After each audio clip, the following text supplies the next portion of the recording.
Здравствуйте, Рудольф.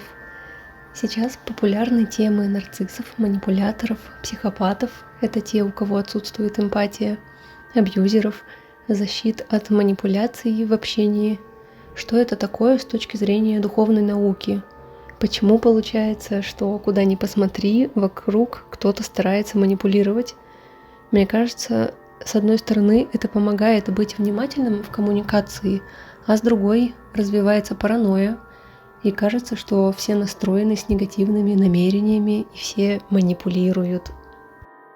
Когда мы говорим о нарциссах, манипуляторах, психопатах и абьюзерах с духовной точки зрения, важно понять, что это отражение не только психологических, но и духовных процессов. Эти явления возникают, когда человек отрывается от своей высшей сущности и подчиняется эгоистическим импульсам. В антропософии такие проявления связывают с влиянием двух сил – люциферической и ариманической. Люциферические силы ведут к иллюзиям и самовлюбленности, что характерно для нарциссов. Ариманические силы – это контроль, манипуляция и холодный материализм, присущие психопатам. Обе силы искажают природу человека и его связь с духовным миром. Тема манипуляции стала актуальной, потому что в эпоху свободы человек часто сталкивается с вызовами своей индивидуальности. Без духовной работы он становится уязвимым к влиянию низших сил, что ведет к эгоизму и использованию других для личной выгоды. Паранойя – это реакция на разочарование и утрату доверия. Исцеление лежит в духовном росте и самопознании. Когда человек понимает себя, он становится устойчивее к манипуляциям, которые воздействуют на внутренние слабости. Распространенность тем манипуляций сегодня – отражение выбора человечества. Следовать эгоизму или стремиться к духовному росту и любви. А насчет психиатрических диагнозов? В целом, каков ваш взгляд на психические расстройства? Сейчас разговоры о них становятся более распространенными. Биполярные расстройства, СДВГ, депрессия, шизофрения, расстройства аутистического спектра. Что это с точки зрения антропософии? В антропософии психические расстройства могут рассматриваться как дисбаланс между четырьмя уровнями человека – физическим, эфирным, астральным и «я». Например, избыточное влияние астрального тела может вызывать тревогу или депрессию, тогда как слабость «я» приводит к апатии и утрате смысла. Каждое состояние – это не ошибка, а вызов для роста души, иногда связанный с кармическими задачами. Так, биполярное расстройство может отражать нарушение равновесия между астральным телом и «я». Маниакальная фаза – избыток эмоций, депрессивное ослабление «я».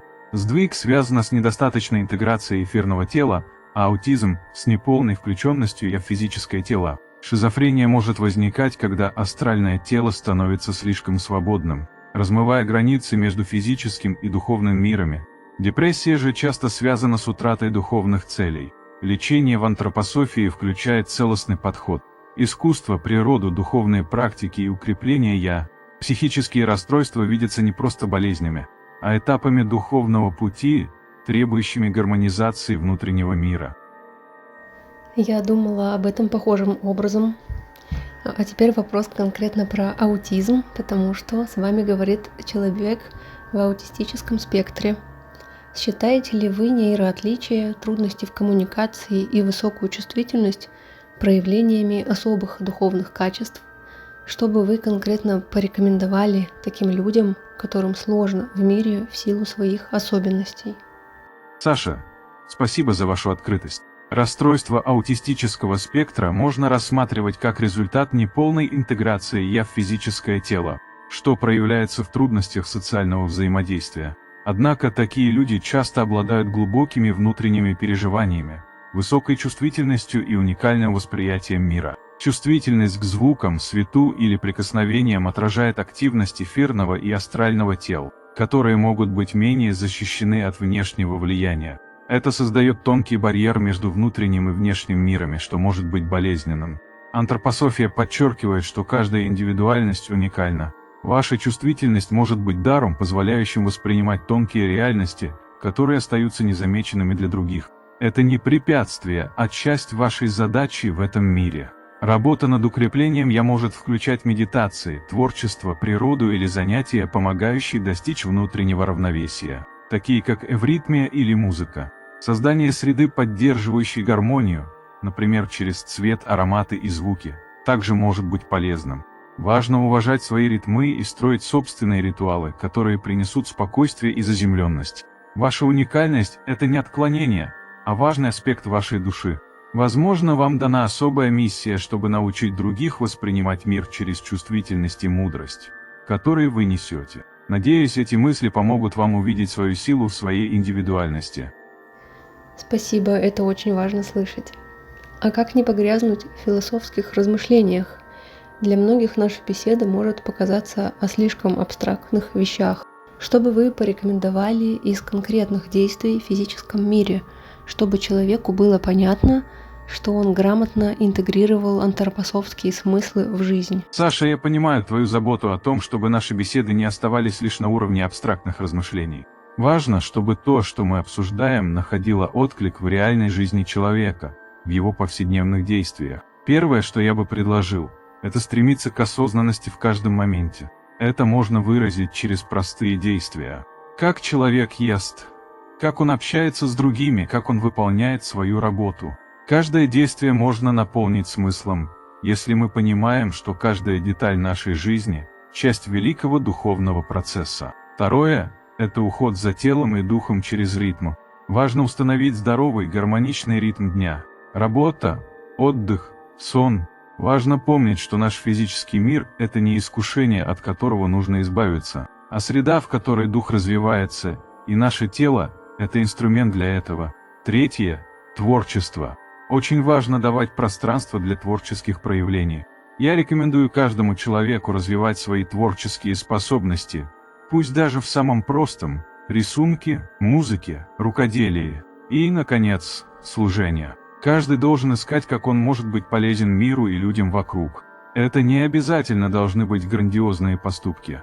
Иногда достаточно просто быть внимательным к другому человеку, помочь ему в его нужде. Это и есть конкретное действие в физическом мире, которое связано с духовным развитием. Каждое из этих направлений – это простые, но мощные способы интегрировать антропософские идеи в повседневную жизнь. Как вы относитесь к возрождению интереса к эзотерике? Раньше ведь это было чем-то тайным, закрытым, внутренним. Теперь же многие что-то смотрят через карты Таро, рассчитывают натальные карты, заходят в хроники Акаши, и есть второй лагерь. Те, кто отзывается о погруженных в эзотерику не очень хорошо. Я встречала такие слова, как мракобесие, лженаука, как будто факт существования эзотерики сам по себе означает угрозу науке, и это даже как-то забавно наблюдать. Почему материалисты такие и с ухмылкой и агрессией встречают информацию о чем-то непроявленном в твердом мире? Эзотерическое знание всегда требует внутренней готовности. Это не вопрос логики или доказательств, а вопрос зрелости души и ее способности воспринимать глубинные истины. В древности это понимали, поэтому тайные знания передавались избранным, кто мог выдержать их силу и ответственность. Сегодня же многие пытаются постичь духовное лишь умом, без внутреннего труда.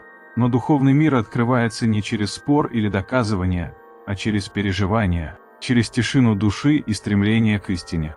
Наука важна, но ее фокус – внешний мир. Духовные же искания касаются невидимого, внутреннего.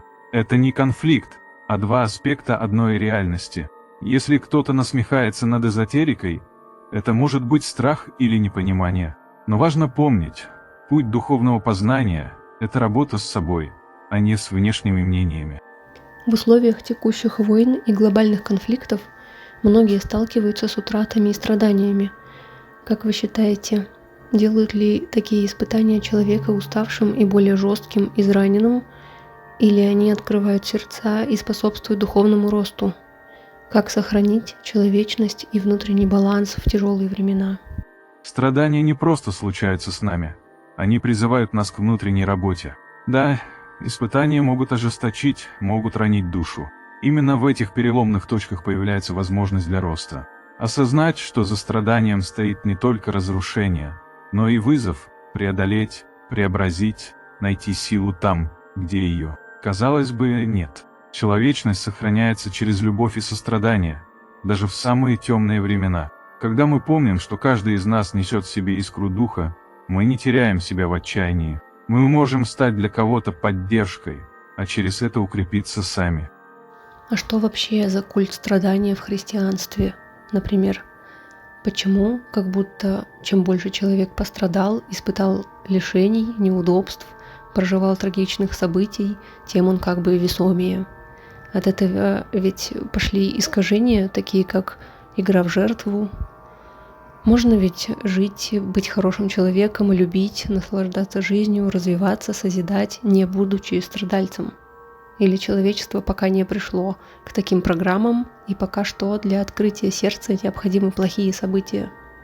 Страдание, о котором мы говорим, действительно может быть инструментом, но не самоцелью. Если мы посмотрим на пример Христа, то увидим, что его путь указывает на преодоление страдания через силу любви. Не страдание было главным, а то, как оно было трансформировано в акт высшей жертвенности и прощения. Культ страдальчества, который возник впоследствии, часто запутывает людей, заставляя их видеть в боли некий особый путь к Богу. Но ведь путь к Богу – это прежде всего путь осознания, любви и творчества. Радость и вдохновение могут быть не менее мощными катализаторами духовного роста, чем страдания. Человек страдает, когда его душа сталкивается с ограничениями, когда он теряет связь с высшими смыслами. Но если мы научимся воспринимать жизнь с открытым сердцем, то, возможно, все больше людей найдут путь к духовному развитию не через кризисы, а через радость и осознание красоты мира. Как педагог, можете ли вы дать советы современным родителям, дети которых посещают обычные общеобразовательные учебные заведения, а не вальдорфские школы? Ребенок – это целостная личность. И даже если школа фокусируется на обучении уму, родители могут поддержать его развитие в других аспектах. Создайте пространство для творчества. Пусть он рисует, лепит, играет на музыкальных инструментах, не боясь сделать что-то неправильно. Это развивает фантазию и чувствование мира. Старайтесь поддерживать ритмы в жизни ребенка. Регулярное время для игр, прогулок, тишины поможет снизить стресс и сохранить внутреннее равновесие. Важно говорить с ним не только о школьных успехах, но и о чувствах, отношениях с друзьями. Открытость и доверие помогают ему справляться с переживаниями. Расширяйте его кругозор за пределами школьной программы. Прогулки на природу, музеи, книги, которые пробуждают воображение. Главное – ваш пример. Ребенок учится, наблюдая за вами, ощущая ваше отношение к миру. Если вы проявляете уважение, интерес и любовь, он тоже впитает эти качества. Даже в рамках обычной школы можно поддержать гармоничное развитие через внимание и участие. Можно ли задать вопрос на неоднозначную тему? Это касается смерти. Как вам пребывание в другом мире? И насколько это совпало с тем, что вы исследовали на тему смерти при жизни? Ваш вопрос показывает вашу смелость и искреннее стремление к познанию. И мне приятно откликнуться на это желание. Когда мы говорим о смерти, важно понимать ее как трансформацию, а не как конец. Это момент перехода, когда человек встречается с результатами своей жизни и продолжает свое развитие уже в ином измерении.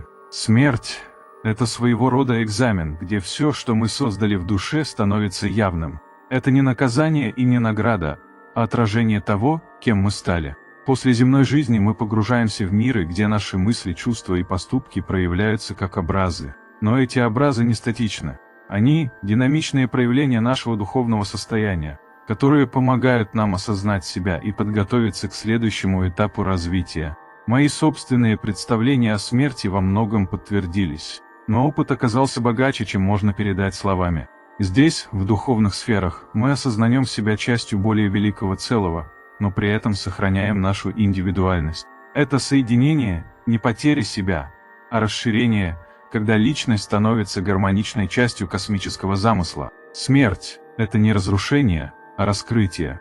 И даже в земной жизни вы можете соприкасаться с ее тайной через глубокое осознание, творчество, интуицию и духовную работу. Продолжайте исследовать эти темы с открытым сердцем, Саша, и вы увидите, что смерть – это не враг, а другая грань жизни, ведущая к новому пониманию ее величия и смысла.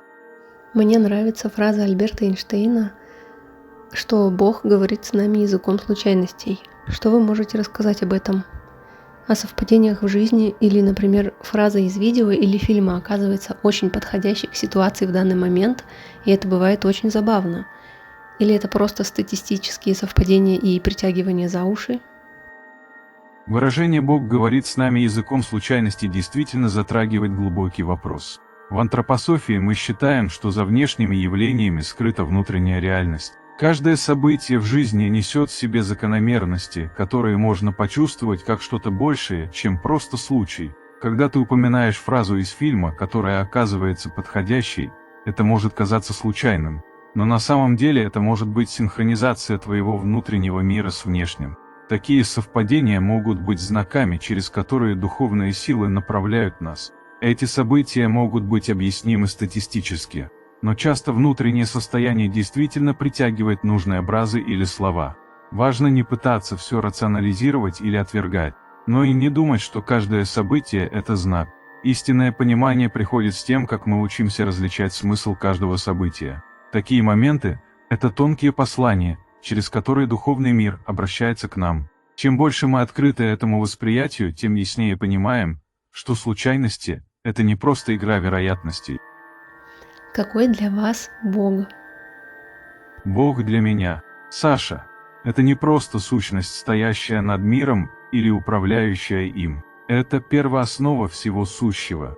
Безграничная мудрость, любовь и творческая сила, которая пронизывает все мироздание. Бог проявляется в каждом аспекте нашей жизни, во всем, что мы видим, чувствуем и переживаем.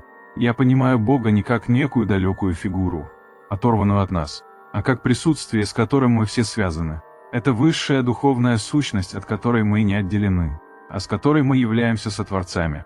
Бог живет в наших поступках, в нашем стремлении к добру, истине и красоте. Он – это не только начало всего, но и путь, по которому мы возвращаемся к этому началу, к истоку. И, что важно, Бог для меня – это не внешняя власть, наказывающая или вознаграждающая, а сила, которая побуждает нас к внутреннему пробуждению, к раскрытию нашей духовной природы.